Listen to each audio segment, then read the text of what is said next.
बिस्मिल्लाहिर्रहमानिर्रहीम।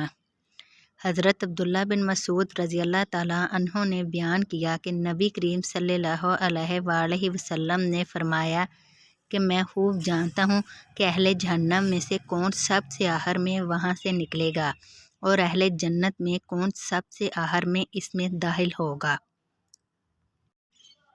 एक शख्स जहन्नम से घुटनों के बल घसीटते हुए निकलेगा और अल्लाह ताला इससे कहेगा कि जाओ और जन्नत में दाखिल हो जाओ। वो जन्नत के पास आएगा लेकिन इसे ऐसा मालूम होगा कि जन्नत भरी हुई है।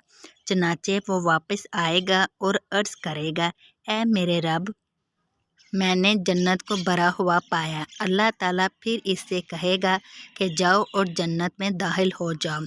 वो फिर आएगा लेकिन इसे ऐसा मालूम होगा कि जन्नत भरी हुई है।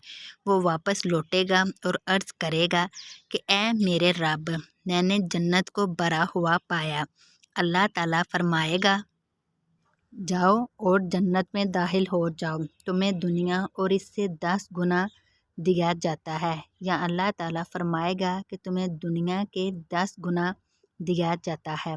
वो शख्स कहेगा, तू मेरा मजाक बनाता है, हालांकि तू शहंशाह है। मैंने देखा कि इस बात पर रसूल अल्लाह सल्लल्लाहु अलैहि वसल्लम हंस दिए और आपके आगे के दंदान मुबारक ज़ाहिर हो गए और कहा जाता है कि वो जन्नत का सबसे कम दर्जे वाला शख्स होगा। सही बुखारी हदीस नंबर 6571। हज़रत अबू ज़र रज़ी अल्लाह ताला अन्हो फरमाते हैं कि रसूल अल्लाह सल्लल्लाहु अलैहि वसल्लम ने फरमाया, बातनी अमाल में सबसे अफजल मर्तबा इस अमल का है कि अल्लाह ही के लिए किसी से मोहब्बत हो और अल्लाह ही के लिए किसी से बुग़्ज़ अदावत रखी जाए।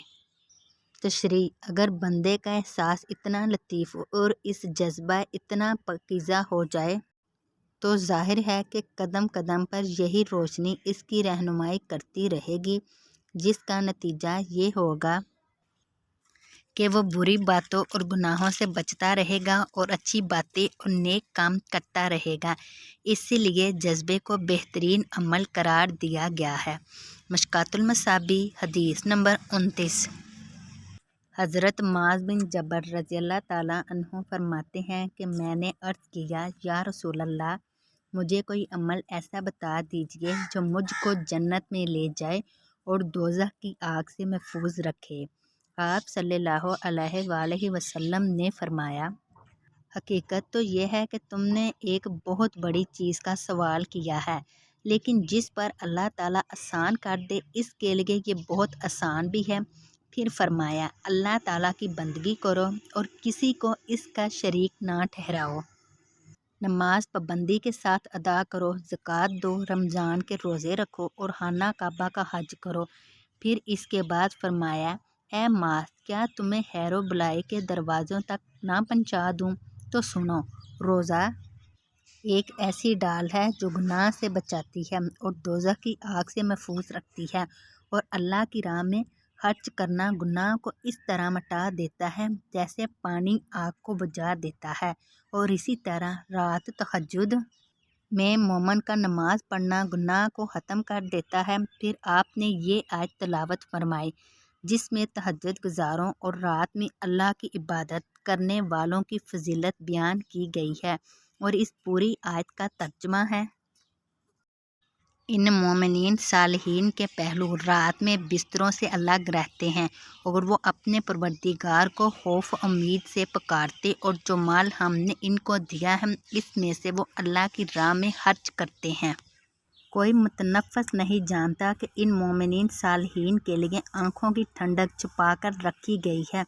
ये इनके अमाल का सिला इनाम है जो वो करते थे। फिर रसूल अल्लाह सल्लल्लाहु अलैहि वसल्लम ने फरमाया, क्या तुम्हें इस चीज़ यानी दीन का सिरा और इसके सतून और इसके कोहान की बुलंदी ना बता दूँ? मैंने अर्ज़ किया, हाँ या रसूल अल्लाह, ज़रूर बताइए। आप सल्लल्लाहु अलैहि वसल्लम ने फरमाया, इस चीज़ दीन का सिरा इस्लाम है, इसके सतून नमाज है और इस कोहान की बुलंदी जहाद है। پھر آپ صلی اللہ علیہ وآلہ وسلم نے فرمایا، کیا تمہیں ان تمام چیزوں کی جڑ نہ بتا دوں؟ میں نے عرض کیا، ہاں اللہ کے نبی ضرور بتائیے۔ آپ صلی اللہ علیہ وآلہ وسلم نے اپنی زبان مبارک پکڑی اور اس کی طرف اشارہ کرتے ہوئے فرمایا، اس کو بند رکھو۔ میں نے عرض کیا، اے اللہ کے نبی، ہم اپنی زبان سے جو بھی لفظ نکالتے ہیں ان سب پر مواخذہ ہوگا۔ آپ نے فرمایا، معاذ تمہاری ماں تمہیں گم کر دے۔ اچھی طرح جان لو کہ یہ ایک محاورہ ہے جو عربی زبان میں اظہار تعجب کے لیے بولا جاتا ہے۔ لوگوں کو ان کے منہ کے بل یا پیشانی کے بل دوزخ میں گرانے والی اسی زبان کی بری باتیں ہوں گی۔ مشکوہ شریف حدیث نمبر 27۔